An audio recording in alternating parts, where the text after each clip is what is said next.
Hello students, आज का हमारा जो वीडियो है वो टेबल बेस्ड क्वेश्चन पर है। यहाँ पे हमारे पास क्वेश्चन दिया हुआ है, find the value of sine 30 plus tan 45 degree minus cosec 60 degree upon sec 30 degree plus cos 60 degree plus cot 45 degree. Degree का कोई एक क्वेश्चन ही 2-3 साल के अंदर आता है, लेकिन जब ये आता है तो थोड़ा टिपिकल रहता है। इसके लिए बहुत जरूरी है कि आपको टेबल याद रहे। अगर सपोज आपको टेबल याद नहीं रहता है तो हमने अपनी प्रीवियस वीडियो में टेबल और उसकी ट्रिक उसे कैसे बनाते दिया है। अगर एग्जाम में या आपको जनरली फॉर्मूलाज याद नहीं रहते हैं, आप भूल जाते हैं, तो एग्जाम में जाते ही साथ पहले बैक पेज में उस टेबल को पेंसिल से ड्रॉ कर लें और उसका यूज अपने क्वेश्चन में करें। आपको ट्रिग्नोमेट्री के कहीं ना कहीं किसी ना किसी क्वेश्चन में उसका यूज जरूर आएगा। ठीक है, चलो हम सॉल्यूशन स्टार्ट करते हैं।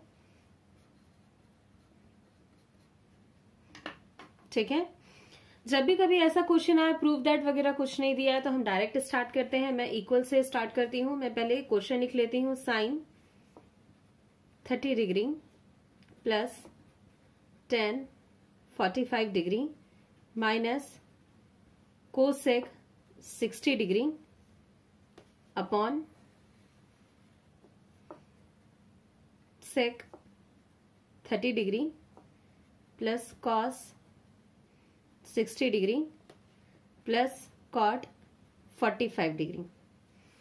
अब इसकी वैल्यू रखने से पहले मुझे यहाँ वैल्यू शो करनी पड़ेगी कि किसकी क्या वैल्यू होती है, तो मैं यहाँ लिखती चली जाती हूँ फ्रॉम ट्रिग्नोमेट्रिक टेबल। आप चाहे तो यहाँ हेडिंग डाल सकते हैं या सीधा स्क्वायर ब्रैकेट का यूज करके आप वैल्यूज स्टार्ट कर सकते हैं। साइन 30 की वैल्यू क्या होती है? साइन 30 की वैल्यू होती है 1/2 कॉमा tan 45 की वैल्यू क्या होती है? tan 45 डिग्री की वैल्यू होती है 1। कोसेक 60, अब कोसेक 60 क्या होता है? साइन 60 का जस्ट उल्टा। साइन 60 होता है √3/2, तो ये आपका हो जाएगा 2/√3। मैं जब भी आपको रेसिप्रोकल आएंगे जरूर साइन कॉस के रेसिप्रोकल बता के ही सेक और कॉसेक बताऊंगी, ताकि आपको ध्यान में रहे। वीडियोस देखते देखते आपके माइंड में वो सेट हो जाए कि हमको जब भी कॉसेक आए साइन को याद करके उल्टा कर देना है और जब भी सेक आए कॉस को याद करके उल्टा कर देना है। जैसे अब आता है यहाँ पे सेक 30, तो सेक 30 किसका रेसिप्रोकल होता है? कॉस 30 का। कॉस 30 क्या होता है? √3/2, तो ये हो जाएगा 2√2/√3। कॉस 60 की वैल्यू क्या होती है? 1/2। और कॉट 45 और tan 45 दोनों की वैल्यू होती है 1। ठीक है, आप चाहें तो इसे पूरा एक ब्रैकेट शो कर सकते हैं। मैंने यहाँ पे सिर्फ स्टार्ट किया है कि स्क्वायर ब्रैकेट से और यहाँ पे क्लोज कर दिया है। ठीक है, लाइन से ये सारी वैल्यूज मैं यहाँ पे पुट करने वाली हूँ। अब लाइन से ये वैल्यू से स्टार्ट किया मैंने पुट करना।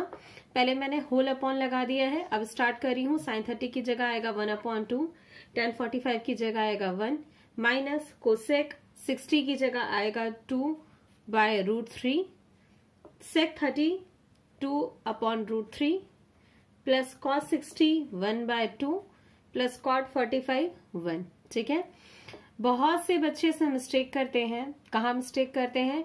अभी यहाँ पे एक अपॉन हमको नजर आ रहा है। ठीक है, ये होल न्यूमरेटर है, ये होल डिनोमिनेटर है। स्टिल अब न्यूमरेटर में भी न्यूमरेटर डिनोमिनेटर नजर आ रहे हैं और डिनोमिनेटर में भी सेम कंडीशन है।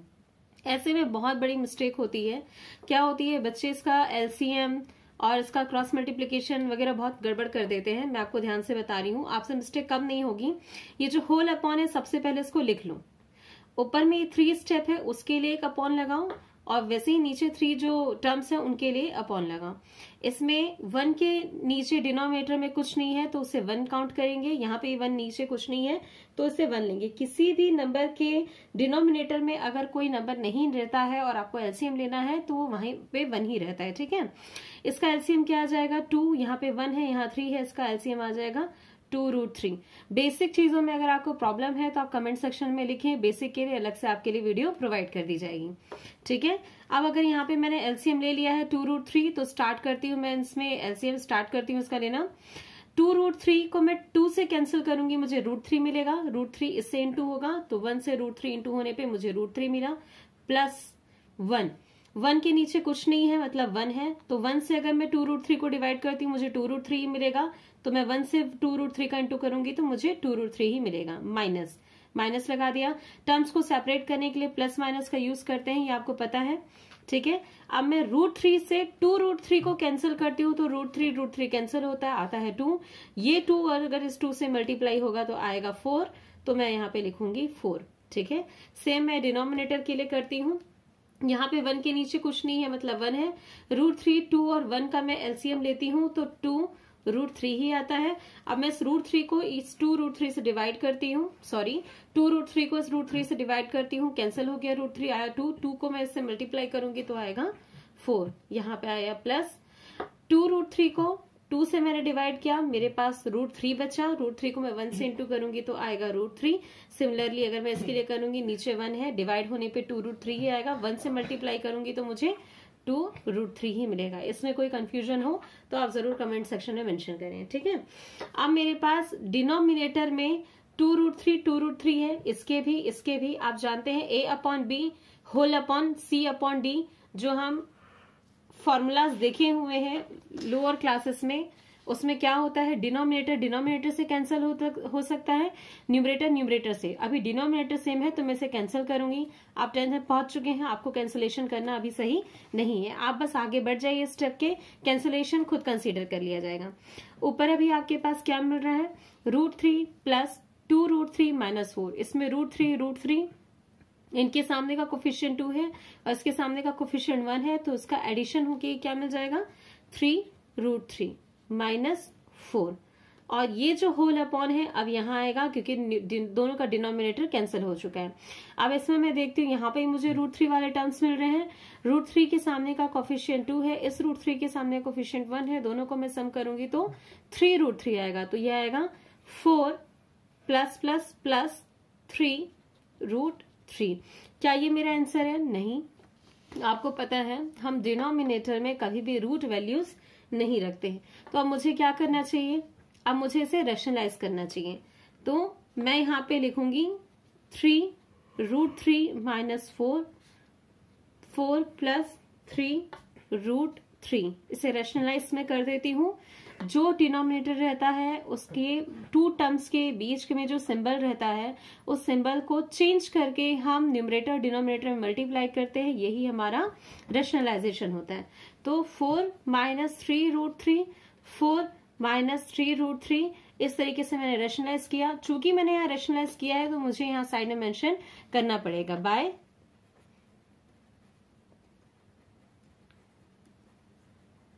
बाय रैशनलाइजेशन, ठीक है। अब मैं इसे रैशनलाइज करती हूँ। रैशनलाइज करते हैं, हमने बहुत कई बार कर चुका है हम छोटी लोअर क्लासेस में। ये हमको कैसा नजर आता है, a plus b, a minus b, 4 3√3 same है, तो यहाँ पे मैं फॉर्मूला लगा सकती हूँ। फॉर्मूला क्या होता है, a² minus b² equals to a plus b, a minus b, ठीक है। ये फॉर्मूला हमने कई बार स्टडी कर लिया है लोअर क्लासेस में, हम इसे अप्लाई करते हैं। मैं इसे यहाँ लिखती हूँ तो ये क्या हो जाएगा, a² माइनस b²। चूंकि ये a plus b, a minus b के फॉर्मेट में है तो ये a² माइनस b² होगा। तो a क्या है यहाँ पे 4 का स्क्वायर, माइनस b क्या है यहाँ पे 3√3, तो 3√3 का स्क्वायर।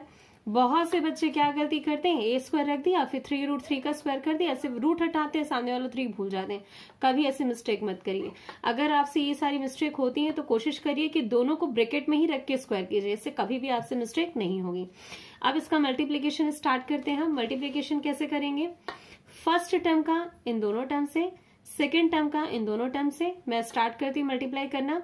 3 और 4 का इंटू होगा क्योंकि ये रूट वैल्यूज है, तो मैं सिर्फ कोफिशिएंट इंटू करती हूँ। तो 3 इंटू 4 12√3। अब मैं इसका इससे इंटू करती हूँ तो ये प्लस माइनस, देखिए 3 चीज इसमें होती है। पहले तो सिंबल मल्टीप्लीकेशन होता है, फिर कोफिशिएंट मल्टीप्लीकेशन होता है, फिर रूट वैल्यू मल्टीप्लीकेशन होता है। एक भी आपने मिस्टेक की आपका आंसर नहीं आएगा, इतनी जो आपने मेहनत की है पूरी खराब हो जाएगी। तो बहुत ध्यान से देखिएगा। सिंबल प्रॉब्लम हो तो भी आप कमेंट सेक्शन में मेंशन करिए, सिंबल प्रॉब्लम रिलेटेड सॉल्यूशन आपको प्रोवाइड कर दिए जाएंगे। इसके सामने प्लस है, यहाँ माइनस है, तो प्लस माइनस मल्टीप्लीकेशन के बाद माइनस आता है।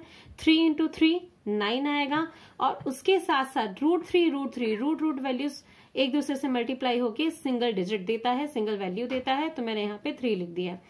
फर्स्ट टर्म का मैंने दोनों से मल्टीप्लीकेशन कर दिया। अब सेकेंड टर्म की बारी आती है, तो सेकेंड टर्म में भी सेम सिचुएशन आएगी, minus plus minus 4 into 4 16, minus into minus plus 4 into 3 12, और √3 यहाँ पे है नहीं तो सीधा √3 आएगा।